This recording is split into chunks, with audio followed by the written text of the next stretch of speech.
Fear is a weapon of mass destruction. This is psychological warfare. The virus didn't send us running to the supermarkets. The media did.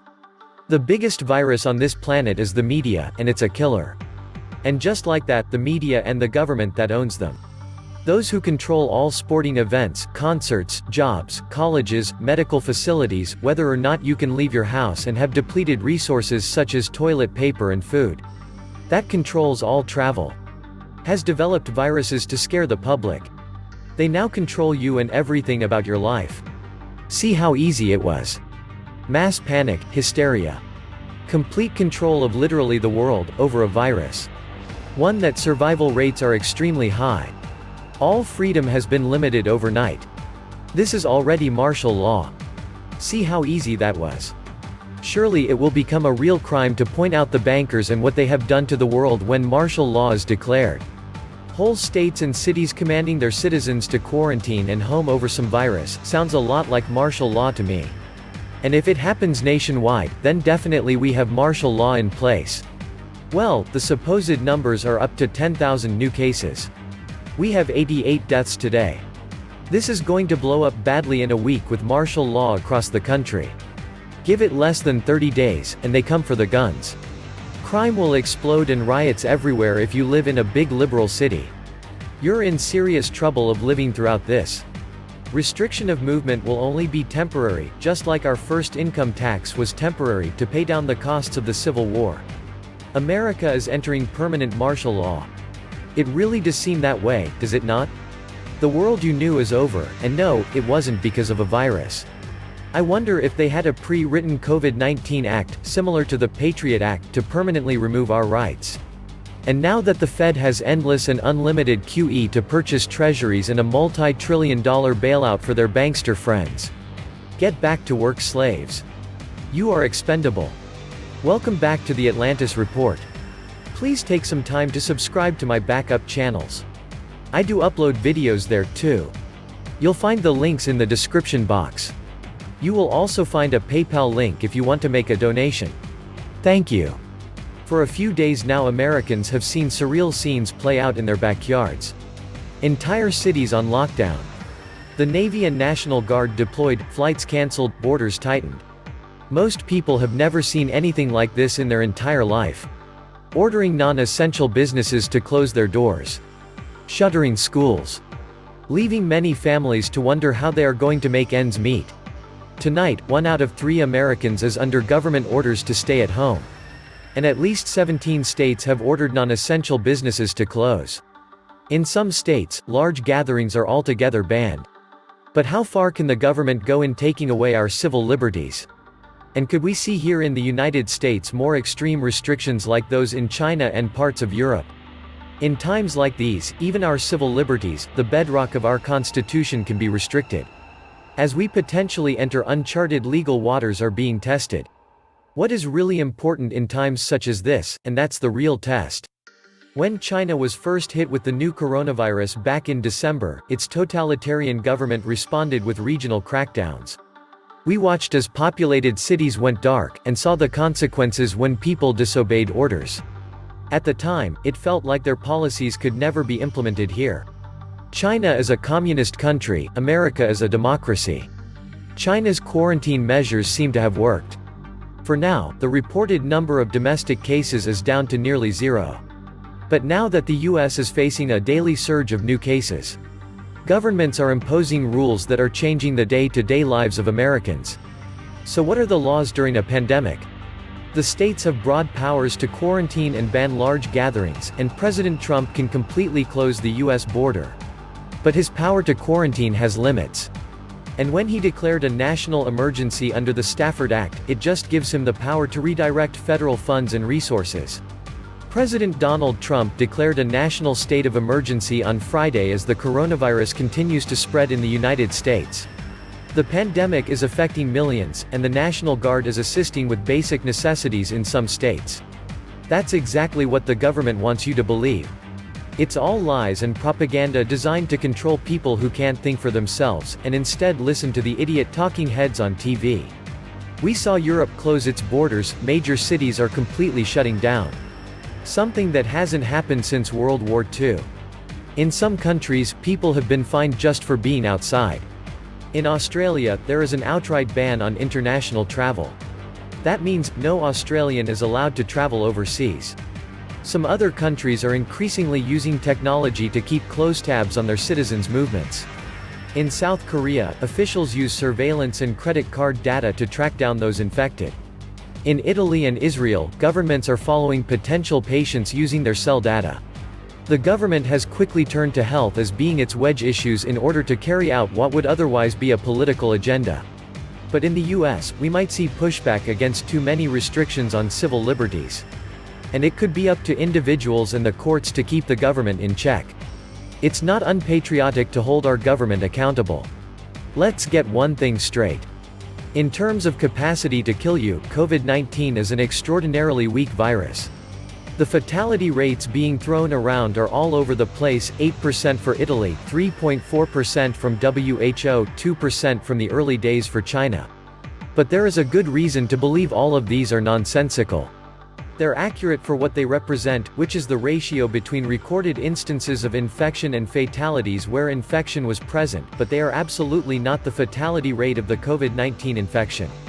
Data from Italy suggests the median age of fatalities is 79.5 years, where Italian life expectancy is 82.5 years. Of the 2,500-plus victims, only 17 were under 50. Also, 99% of all fatalities had pre-existing conditions. This shutdown of the economy is the real danger. We will suffer strong deflationary pressures, but this is the legacy of the financialized bubble of everything. We will all suffer as the economy works through the popping of the bubble. Popping the bubble is necessary, and it was inevitable. The key is that our future must not become a restart of the old system or the start of something worse. In this, the coronavirus was changed the playing field. The headwinds are against globalization. It will be a new world order after the coronavirus. Only it won't be the one the demonic globalists were trying to inflict on us. These elites are utterly crazy to think ordering people off the streets and behind closed doors under the threat of jail if one does not obey is actually going to stop it all. They are fools. I see the government using the virus to collapse the economy. This is more panic than plague. If an evil genius was thinking of ways to make martial law acceptable, they could not think of a better way than this. Everyone voluntarily self-isolates and praises the boots on the streets. Panics from pandemics unleash unchecked governmental power. The very premise of popular films like V for Vendetta reveals this: a group uses a virus to seize power and create a totalitarian society. Our founders were intimately familiar with pandemics, viruses, and plagues, yet they did not allow any to suspend our constitutional liberties. Not one word in the Constitution about plagues or pandemics to exempt the government from any of our Bill of Rights. Why do our current courts allow it? Because the public is asleep at the wheel. This is cover for all their bailout thievery and civil rights grabs.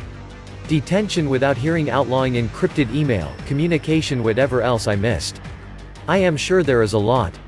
And if you or your children don't get the vaccine, you will be jailed. Many small businesses are already dead. Now the money comes so the vultures can pick the bones, with free credit, and prep the cycle again. Throwing a couple of grand at the people will merely keep a high percentage from shooting anyone that they perceive to have wronged them. Banks will be made whole, and the stinky debt shuffled to their daddy Fed, marked to myth, and they will be ready to gorge themselves on the blood of the people. The American people were warned by their forefathers to periodically shut down their government and restart it so that it wouldn't get too big and out of control. Too late. There are plenty of reasons to be highly skeptical of the massive shutdown of our society demanded by governments over the coronavirus. Yes, it is a potentially dangerous flu virus. But what if the consequences of the shutdown are worse than the virus itself? What this will do is cause the Great Depression. If you look at the number of people in China who had it and the number recovered and deaths, you will find that all of this media and government response is blown out of perspective. What I have noticed is the Democrats are quick to shut things down, business, and families will be hurt. This is the greatest opportunity for the banksters to run the country into the ground. I hate curfews, big brother or big sister coming from the government, martial laws or violations to my constitution rights based on war, etc. Of course, we need control if and only if it is necessary. I love my freedom, and its responsibility. The business community must invest in science, mainly infectious diseases. We need more investment in science. Stop corruption in the US government. The federal government always responds militarily. The operative language in the Constitution that would be used to cover this response is the undefined term, invasion. It doesn't say the invaders must be human. They can be viruses. I think there is more in all this than meets the eye. We see history in real time, and yet we're so engulfed in it that we don't see the big picture. We're accused of spreading conspiracy theories, and yet history is full of conspiracies. So we're asked to ignore everything we see and follow the leader, and we have no idea who the leader is because the real power is hidden. Our principles and rights are being made obsolete, and our basic necessities have been outsourced, and yet we're asked to ignore the bad stuff because we're the richest nation in the world. Something is rotten in paradise. When the government grows too big, it has to implode at some point. Has the time arrived for the US to implode? The power that be need the noise from the virus to drown out the noise coming from the financial collapse. Everyone staying at home and communicating via the internet means that the government won't get any surprises from public-private gatherings of angry people conversing amongst themselves. First, they sent smallpox-infected blankets to the Native Americans, now COVID to us. Massive social distancing, with its accompanying job losses, stock dives, and huge bailouts to corporations, raises the threat of a depression. But it doesn't have to be this way. History offers us another alternative in such situations, a debt jubilee. This slate-cleaning, balance-restoring step recognizes the fundamental truth that when debts grow too large to be paid without reducing debtors to poverty, the way to hold society together and restore balance is simply to cancel the bad debts. Even before the novel coronavirus appeared, many American families were falling behind on student loans, auto loans, credit cards, and other payments. America's debt overhead was pricing its labor and industry out of world markets.